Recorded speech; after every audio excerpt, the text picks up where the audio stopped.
please welcome Mahru, Elahi, and Micaela Kaibni Raen for this session called To Remain Human, Writing Through Genocide.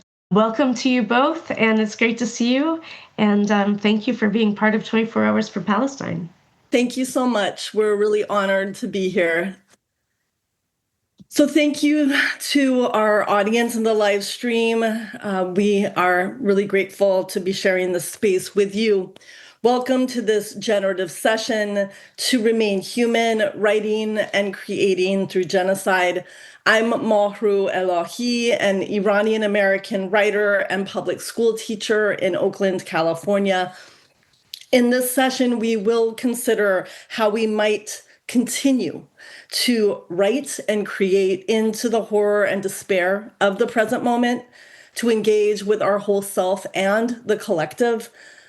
It is often by transforming the difficult and the impossible through artistic practice that many of us come closer to, if not hope, then a way of holding an embodied grief that offers witness and struggle. In this session, we will weave in the work of poets, playwrights, scholars, and novelists who model ways to engage with the named and the unnameable as we attempt to write and create into and through empire and genocide. And just a note, towards the end of the session, we will offer about 5 minutes to synthesize what you've learned over the last hour or what's come up for you over the last hour. We know that learning is going to happen, though, throughout this presentation. So please feel free to move, to write, to create, just to be in your body in any way that you need to throughout. And you might also consider having your chosen artistic medium at hand, whether that's watercolor, paper and pen, a computer, etc. And we'll start with a grounding practice, and I'll pass the mic to Micaela to begin. In this session, when we say writers, we also mean creators and creatives. So no matter your medium, if you are here, you are included. We are the storytellers. Before we begin, we acknowledge our gratitude to the Indigenous and Native people who have taken care of these North American lands and waters since time immemorial, and thank them for having us on their land today. Next, we need to acknowledge our grandmothers who dreamed us into being. We are our grandmother's dreams, and they are ours. My grandmothers and I exist through Tatrice, Indigenous Palestinian embroidery. On the screen is an example of digitally stitched Palestinian Tatrice. Creating Tatrice, an art based on its patterns, becomes a bridge into deep time where I sit with my grandmothers in our sacred Tatrice circle, embraced and listen.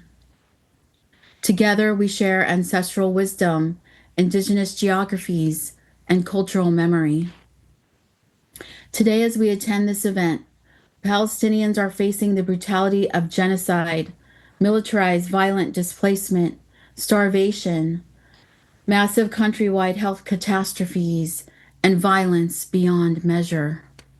In these sad and heavy times, when so many of our global communities are facing violent colonialism, it is more important than ever for us to strengthen our resistance and share our sorrow together. Micaela, thank you so much. I want to continue our grounding practice by expanding our frame as we invite not only our grandmothers into this space with us, but others in our familial, artistic, spiritual, or political lineage. In this case, I invite you to call into mind a beautiful someone, possibly an ancestor, a mentor, or a historical figure, living or passed on. A beautiful someone who has offered you a model of resistance in your life. In particular, a someone who embodies a beauty that is defined by Jean Genet as a laughing insolence, goaded by past unhappiness, systems, and men responsible for unhappiness and shame. Above all, a laughing insolence, which realizes that, freed of shame, growth is easy. So I invite you just to take a moment to hold the spirit of this beautiful someone in you, to allow the spirit to move through you, to fill you up like the air in a red balloon as we begin. In the days that followed October 7, 2023, many of us moved in a fugue state, knowing from the start that more catastrophe would follow and that it would indelibly impact the entire Swana, Southwest Asian, North African region. We may have questioned why we were writing or making art, whether we had anything to say in the face of so much horror funded and perpetrated by American tax dollars. Many of us ricocheted between two contending desires. One, to shrink away from pain and fear, to numb ourselves and grow small.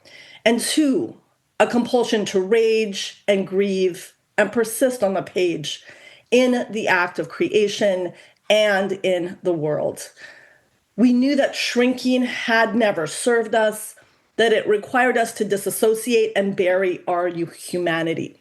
So we turned our energy toward asking questions. And these will be two questions that we hope frame this session today. How do we continue to create into the present moment, to engage with our whole self instead of shutting down? And what is required to transform the difficult and the impossible through our creative vision to recover our own well of resistance? So we are offering these questions. We don't have any answers or claim to hold any particular expertise. However, we do hope that some of what we explore today is helpful in your own artistic practice. And I'm going to pass the mic to Micaela. I am a mixed-race, queer Palestinian mother living in exile in North America. I grew up in the Little Gaza area of Southern California, and for more than 40 years, I have been a poet and human rights activist. Over time, it was my communities and my creativity that shaped me, softened me, and saved me. I know deep grief. Throughout my life, HIV/AIDS and the ongoing ethnic cleansing in Palestine have made loss, grief, and rage my constant companions. At age 52, overcome with emotion, I began making visual textile artwork, often inspired by Tetris. I see my work as a declaration of existence, a treatise on suffering and its alleviation, a spiritual uplifting, a new imagining of freedoms with no tether, but not as healing. My eyes have seen enormous and continuous catastrophes, and I cannot heal the culling of my communities. My work, our work, is a sacred releasing, an honored sharing in a language that transcends empire's catastrophes, the archive of us, our people, all that we have held for so long in safekeeping. As we create ever louder, we can live deeper, expressing our grief and rage in the artistic language of creation, a language that transforms, helping us find our continuances. Thank you, Micaela. My writing has, for years, addressed the global forces that shaped me, particularly as a child coming of age in the 1970s in Amrika, the daughter of a Muslim immigrant from Iran and a white Christian woman, born and raised in Southern California. In Farsi, multiracial Iranians are called dorage. In English, the literal translation is two-blooded. My duality is rooted in the fraught political history between the United States, Iran, and the Swana region writ large. I experienced bodies and nations as fluid and fundamentally connected to each other. As a result, in girlhood, I intimately felt the impacts of conflict occurring both locally and thousands of miles away, starting with the 1973 oil embargo and peaking with the 1979 storming of the American embassy in Tehran. The newest calamity in Palestine, which began 50 years to the month after the 1973 oil embargo, created a wrinkle in time, bringing my grappling with the project of American empire into the queasy embodied present. What I understood to be true was that I had to stay in the body if I had any chance of continuing to write and resist, and I needed models. I found one model in the Palestinian British novelist Isabella Hammad. We must recover our own well of resistance. For, as Hammad states in Recognizing the Stranger on Palestine and Narrative, to remain human at this juncture is to remain in agony. Let us remain there. It is the more honest place from which to speak. Using the voices of Palestinian writers, including Hammad and poet Fargo Nassim Tabaki, as well as those of allies like Omar El-Akkad and Dion Brand, will consider how to craft visions of the past, present, and future that decenter the West and embrace our enduring and persistent humanity. What we are going to offer is our own learning over the past 2 years about how we can continue to write into the moment. Our learning is subjective, and what we offer is not even close to definitive. Our learning is in the process of becoming. What we do hope is that this framework that we offer and that we're imagining, and the models that we believe exemplify this framework, can be useful as a starting point when we're confronted by a sickening overwhelm that tells us falsely that we have nothing to say. When we reimagine, interrogate, and or feel into our creative practice, we may find ourselves able to sit more fully inside the difficult and the impossible. Recognizing the Stranger on Palestine and Narrative was published by Black Cat Press in 2024, and it is our model for reimagining. To give some background on the text itself, Hammad was honored by an invitation to give the annual Edward Said Lecture at Columbia University in 2024. The date of that lecture, September 28th, 9 days before October 7th. And excuse me, that should be 2023. In the midst of the ongoing genocide that followed, Hammad was compelled to write a meta response to her own lecture. This afterward became a third of the book entire. The initial lecture from which this quote is pulled was about the limitations of recognition scenes within narrative, particularly when situated in a Western tradition where this aha moment is often centered on the perspectives of those with political and racial power. Hammad frames recognition here as a moment of dissonance when the protagonist experiences an epiphany that renders the world more muddy and complex. Hammad asks, what is the cost of centering the turning points of those in power when the disenfranchised are never afforded a comparable experience within the very real frame of history?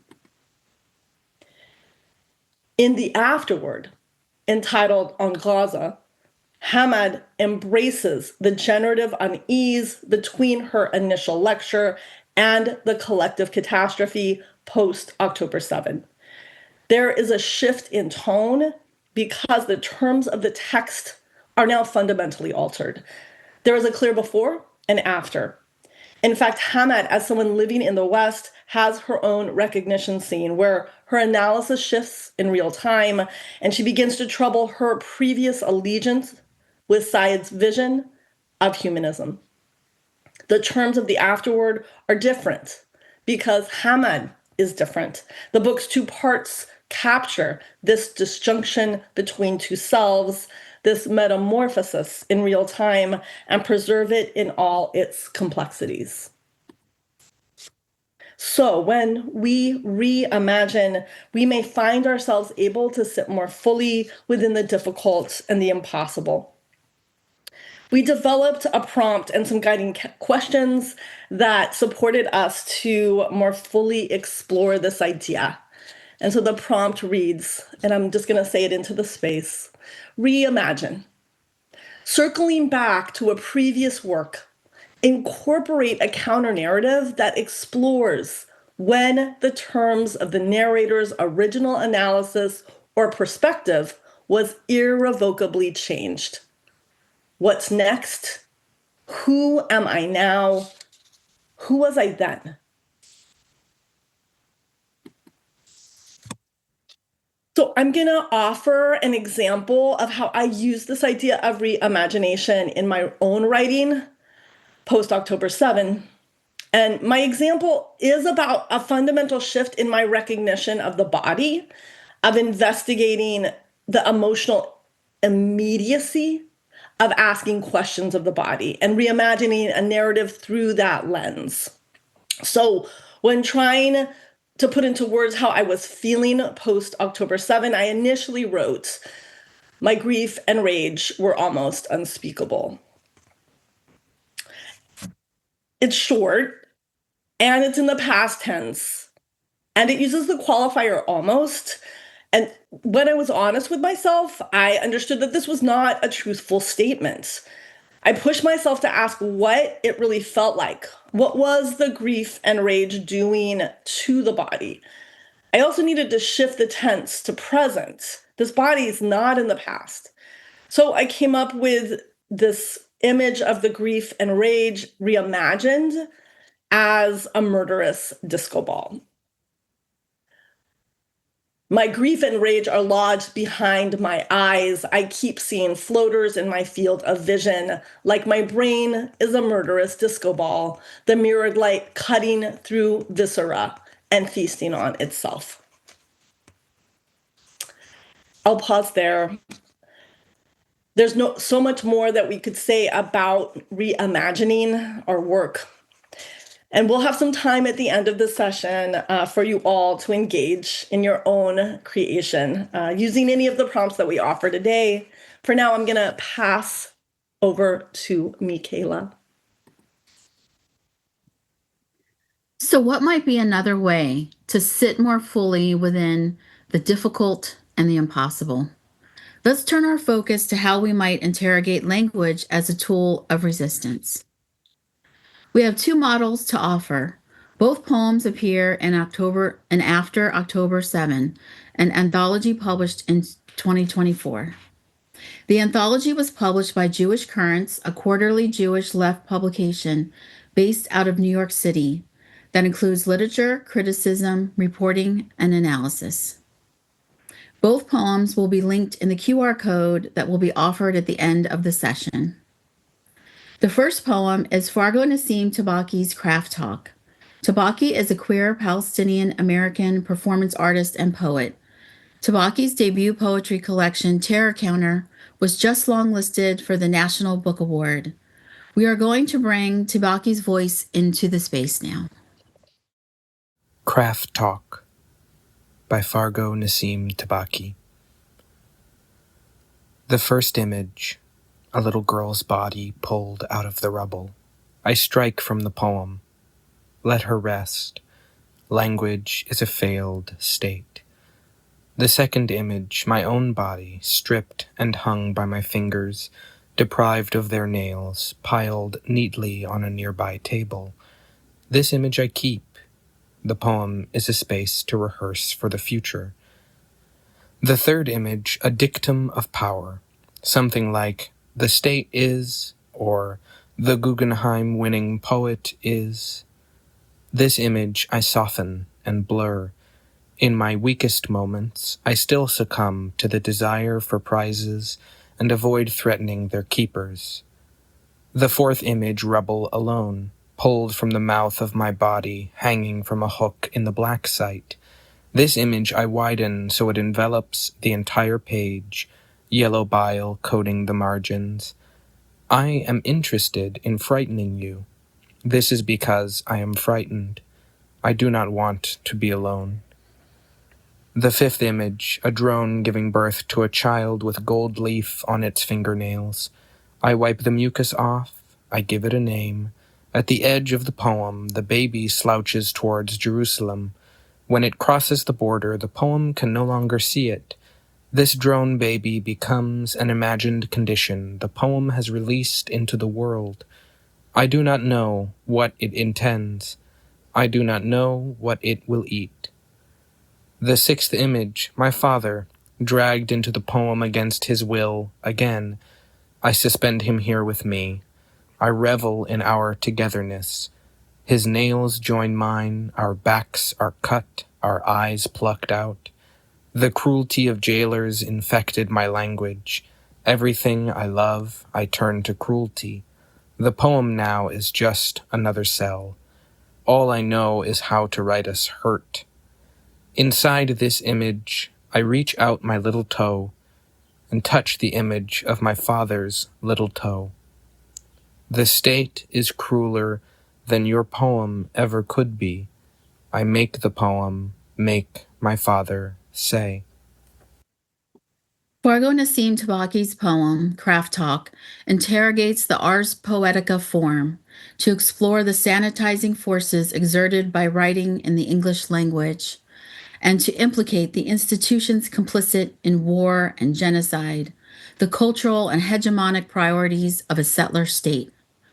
As with much anti-colonial writing that attempts to reject these priorities, the very act of writing in English, the craft, haunts the poem, even as the writer attempts to rid the work of linguistic influences that serve to separate and dehumanize.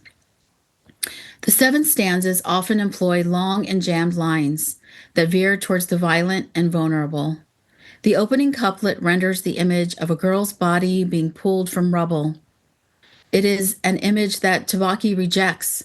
Each following stanza folds the initial image through a funhouse mirror at turns whimsical and brutal, reinventing the image and the act of poesis over and over again, through a looping of references to and associations between the act of suspension, rubble, the poet's father, drones, and the body. Craft Talk engages with a particular form of non-closure that is illustrative of how we can transform the difficult and the impossible through the written word.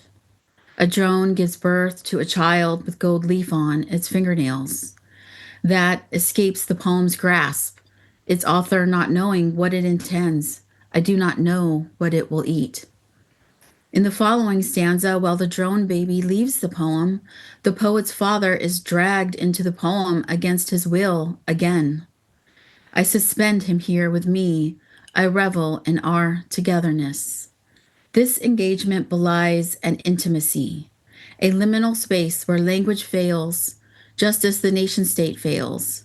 Yet Tabaki is not alone. Inside this image, I reach out my little toe and touch the image of my father's little toe. The poet is embodied. The image of the little toe gestures towards the curling toes of the baby, maybe even a drone baby.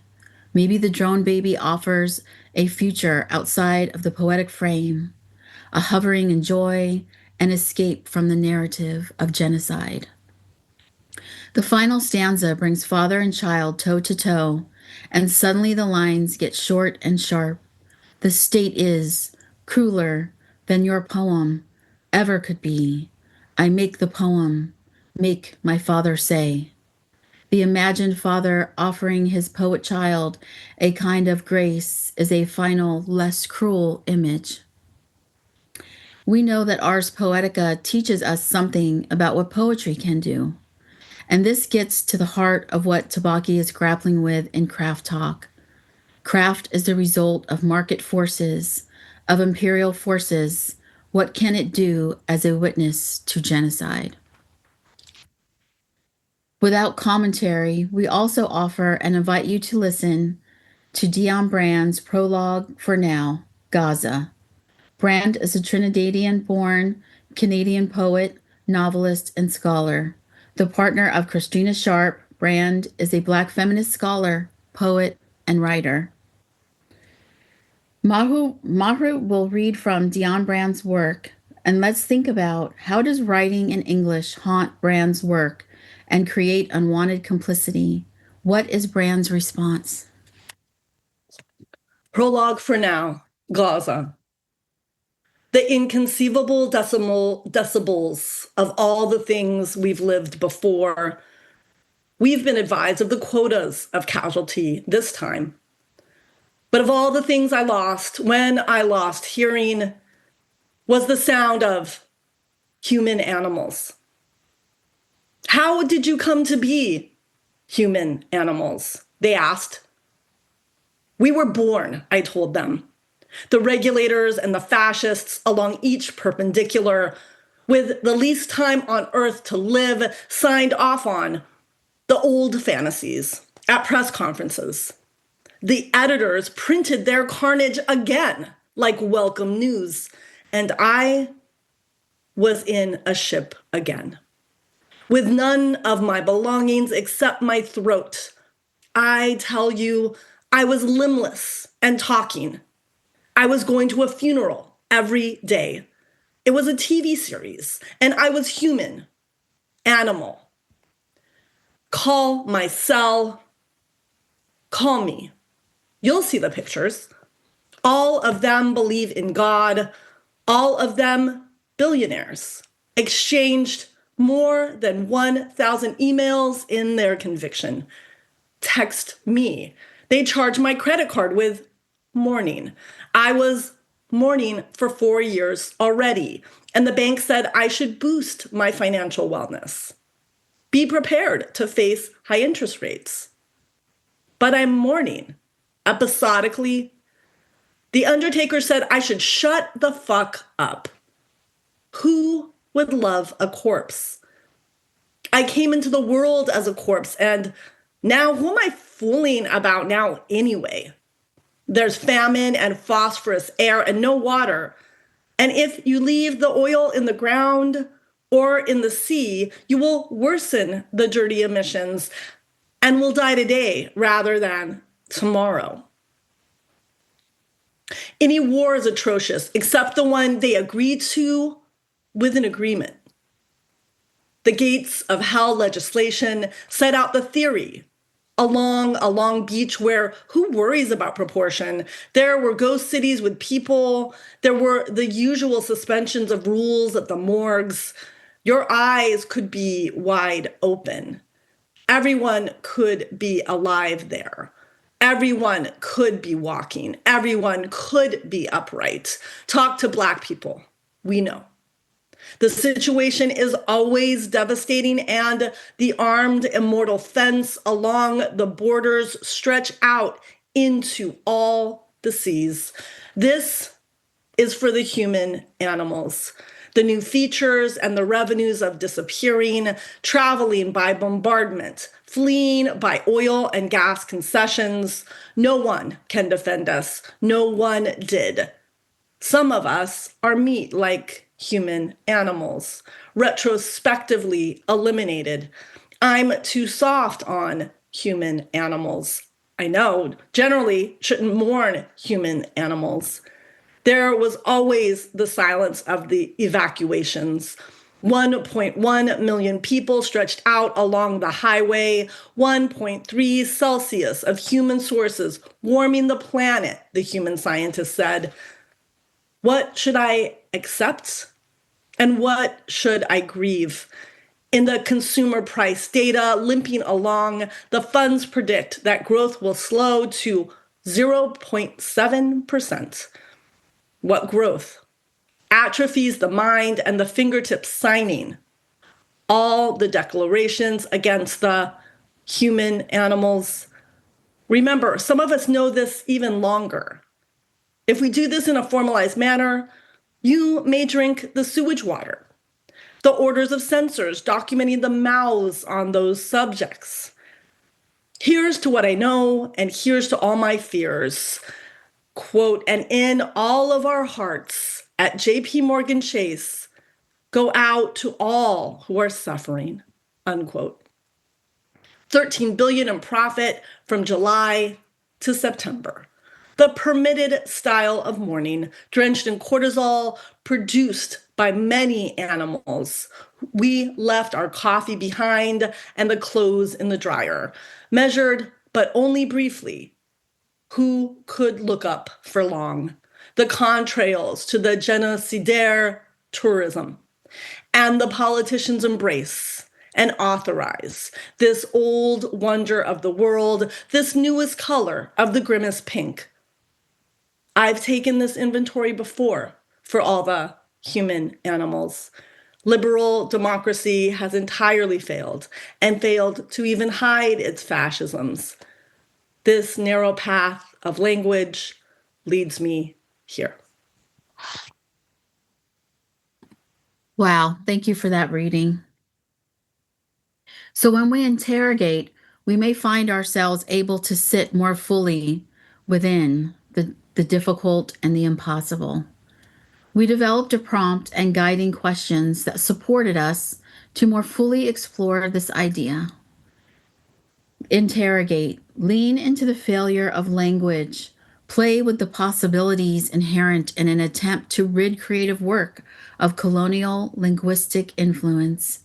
How does writing in English haunt my work and create unwanted complicity? What is my response? I'm going to share an example of how I use the idea of interrogation in my visual poetics, and you'll see it on the screen. Gone body's erosion. Mouth split open, tongue dries gray, tears carved cheeks, bloodied fissures fracture, slit light ruptures, buried. Her fingers rise, a divine unyielding, rubble's razored cracks, peel to bone.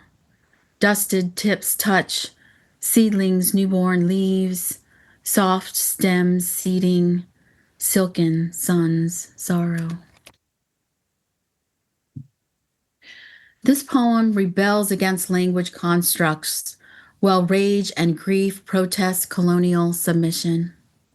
Yet the words stay firmly aligned within the Palestinian Intifada symbol, the red upside-down triangle, a symbolic container for our tears, our screams, our sacred offerings. The words lead us into a narrowing of the textile images as they call on the moon in Tatri's design to bring new light onto our suffering. I'll pause here. We will have some time at the end of the session for you to engage in your own writing and creative works from any of the prompts that we have presented. Now, Mahru and I will co-present our third offering. Thanks, Micaela. I love it when you read your work. Thank you. Let's turn our attention to a third possibility of sitting more fully within the difficult and the impossible. How might we feel as a tool of resistance? This final model is expressed through the novelist Omar El-Akkad's debut nonfiction book, One Day, Everyone Will Have Always Been Against This, published in February of this year. El-Akkad was born in Egypt and grew up in Qatar before moving to Canada as a teen. Prior to publishing novels, El-Akkad was a journalist based in the United States who reported on, among other fraught moments in American history, the occupation of Afghanistan, the lives of Guantanamo Bay detainees, and Michael Brown's death in Ferguson, Missouri. El-Akkad had his own moment of recognition after October 7, one that, similar to Hammad, caused him to trouble his own relationship with the West. The book One Day Everyone Will Have Always Been Against This is a collection of 10 essays. In each, Elahi flashes back and forth in time, creating a discursive loop that resolves into an extended meditation on grief and leave-taking. The collection serves as a literary act of love. Elahi continually wrests language back by employing, as a former war correspondent might, the lexicon of warfare, now reframed within a network of interdependence. He recovers terms like arenas of engagement to describe how he views love as one of the most asymmetric in favor of the oppressed. In this formulation, folks in the West who risk arrest, harm, and deportation to protest genocide are asserting a practice of love and heeding the call to build a community of care. Whether intentionally or not, Elahi calls an ancestor onto his pages. Ursula K. Le Guin also wrote powerfully about the radical act of walking away, particularly in her iconic short story, The Ones Who Walked Away from Amalis. In Le Guin's story, layers of a utopian society are peeled back to acknowledge the open secret of an unholy alliance that would destroy the utopia were its citizens to protest it. The most controversial and much debated part of the story is the ambiguous ending, which describes those few who refuse a utopia based on depravity.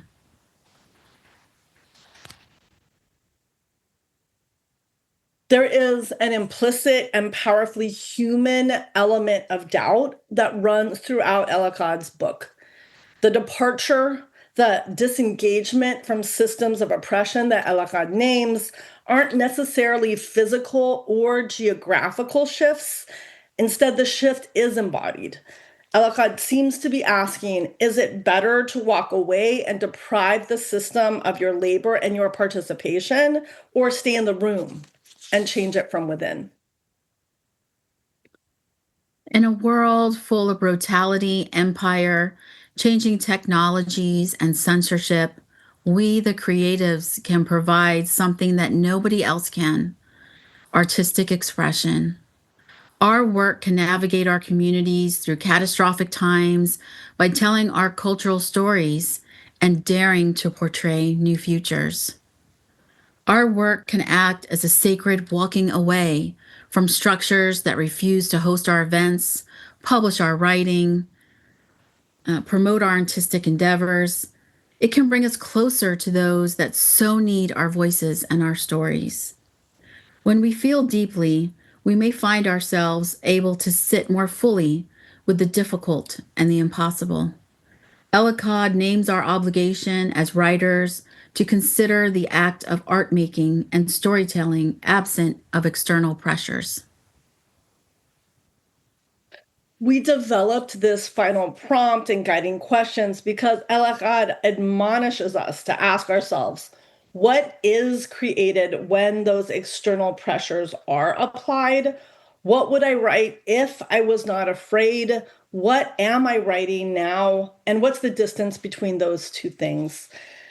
Now, instead of Micaela and I offering our own writing examples, as we did for the first two aspects of our framework, we're going to give you some time to do your own writing or creative brainstorming.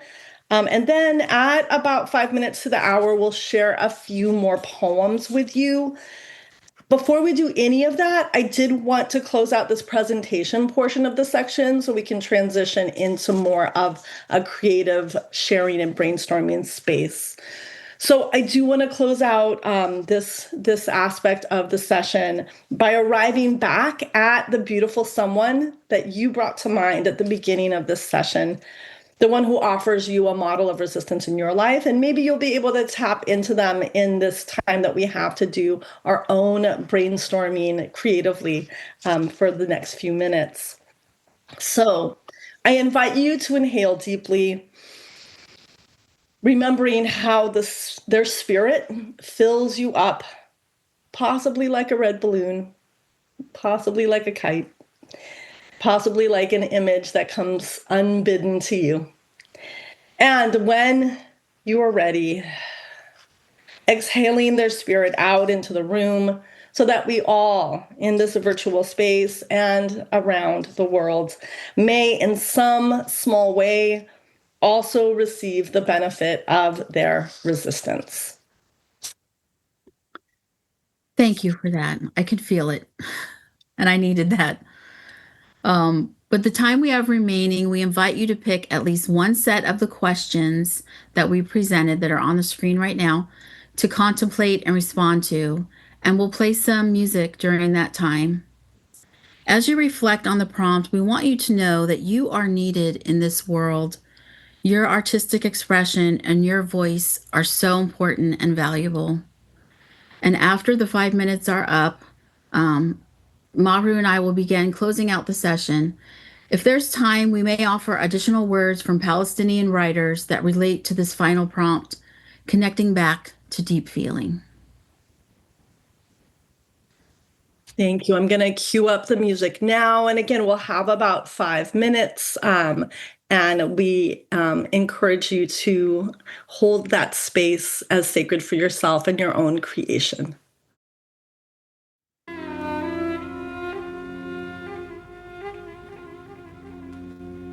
أنا الأم الحزينة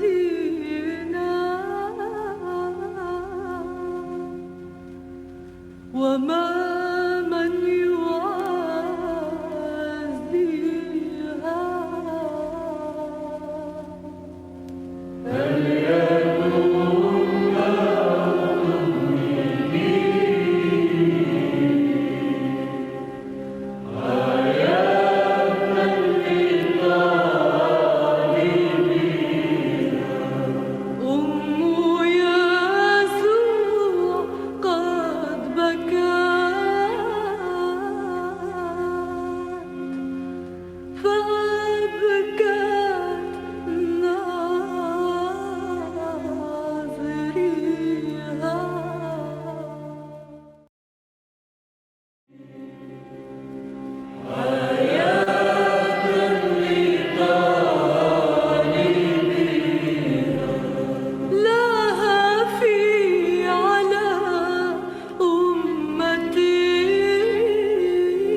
تشتت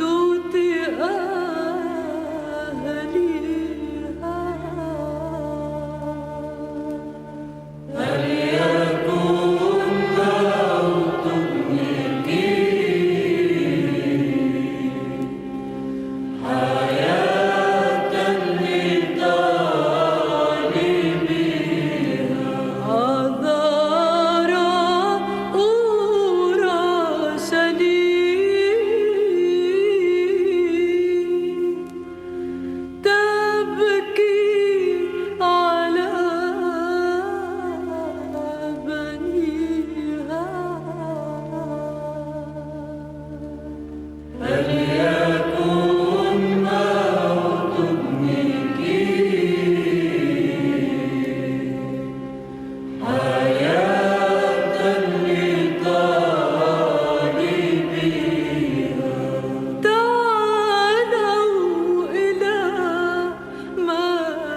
going to pause the time for us to do some creation, some creative brainstorming on our own.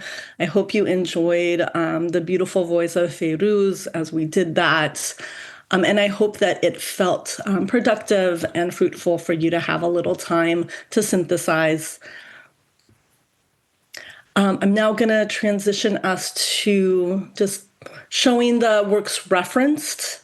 We are going to hopefully have some time to include some writing in the space from Hala Alyan, poet and memoirist, as well as Lena Khalaf Tufaha. And we'll get to that hopefully at the very end of this session. Again, these are the works referenced, and also we've provided a QR code if you would like to be able to access these on your own. So I'll just leave this up for a few beats so folks can get out their phones. All right, so I'm going to pass to Micaela, who's going to close us out. And again, then if we have a little time at the end, we'll close with a few words from two amazing Palestinian writers. Thanks, Mahru. I see our creative work as an urgent archive that holds sacred foundations for ourselves, our communities, and our movements. Your story is also our story, a sacred remembrance. More than testimony or emotion, story is a bridge connecting each of us. With each catastrophe, the urgency of our work speeds up. I am striving to document our lives in real time, to document my people, all of my communities, to work fast, to create louder. My communities of color and queer trans communities have led powerful grassroots movements that have pushed us forward, are pushing us forward. Future generations need to know that they are not alone. They are part of a sacred and powerful legacy of people. And I am reaching out to you today to share stories, inspiration, and tools in the hopes of supporting you in some way so we do not believe the lies the world tells us or the lies we tell ourselves. So we can connect and create. Because we are each more than just our own story, our stories hold within them the stories of our peoples. And your story is waiting to be told, and now is the time to tell it. We are the storytellers. We are the creators they are looking toward. We create the footsteps of hope that our communities will follow out of the darkness and into the light. Thank you so much for being here with us today. Mahru, how much time do we have remaining? Thanks for asking, Micaela. We've got a few minutes, so if you would like to read a poem, please do. Okay, I have a poem by Lena Khalaf Tufaha, Variations on a Last Chance, that is published in this book, Heaven Looks Like Us. Variations on a Last Chance for those on the great march of return. The fence does not hold. The wire sheds its barbs, softens to silk thread. The snipers run out of bullets. The desert, as it always has of its own volition, blooms. The snipers are distracted, sexting their girlfriends. The snipers' eyes are blinded by smoke from our burning tires. The snipers wonder if they will ever see the end of us. The fence does not hold. The snipers take a lunch break. The bullets melt in their chambers. The bullets disintegrate when they reach the word press on Yasser's vest. The news finally breaks the stillness around us. The bullets will themselves away from the boy's skull. The boy's sandals sprout wings and he hovers above the bullet's path. The snipers do not shoot at the medics evacuating the wounded. The snipers make eye contact with one of us and see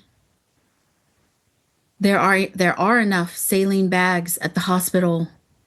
The snipers shoot and miss and miss and miss. We outrun the snipers. We bury the dead at the fence. Let their roots bloom on the other side of home. That was so beautiful and so powerful and so painful. Thank you so much, Micaela, for bringing Lena into the room. I am going to stop share and read as we are getting close to our transition time. And I'm going to read from the novelist, poet, memoirist Hala Alyan from her memoir, which was published this year by Black Cat Press. Not Black Cat Press, Avid Reader Press, called I'll Tell You When I'm Home. As a child, I watched the women vigilantly. I learned about their fear. I learned it is bottomless. It has no end, no edge to it. It is a kind of hunger, an ocean, an enduring horizon. I learned that it cannot be helped, cannot be stopped. It is a wound without staunching. The women could be undone like a knot, and when it happened, the undoing didn't stop. My mothers were afraid of highways, of elevators, of germs. One afternoon in Oklahoma, when we first arrived, a tornado siren screeched, and my aunt was alone with us. She gathered my baby brother and cousin into the bathtub, yelled at me to follow. She piled us with blankets, dragged a mattress into the room. She wept the entire time, the way women in movies do when their lovers leave. This country, she kept panting. I can't. This country, I can't. The words became jumbled. This country can't. I can't, this country. She hyperventilated and laid the mattress on top of us, and I listened to the cries of my brother and cousin, felt her trembling arms above the mattress. I felt her panic in my teeth, felt her trembling become my own, felt her fear enter me until it became my own forever. For life. I understood something that afternoon. When fear found you, there would be no egress, no way out. It was just you and the bathtub, you and the terrible wind. I learned that to wait in fear was a terrible thing, an unacceptable thing, an unbearable thing. The thing expected of you all the same. I also understood that it was almost as good as love. It was a kind of love. It would have to do instead of love.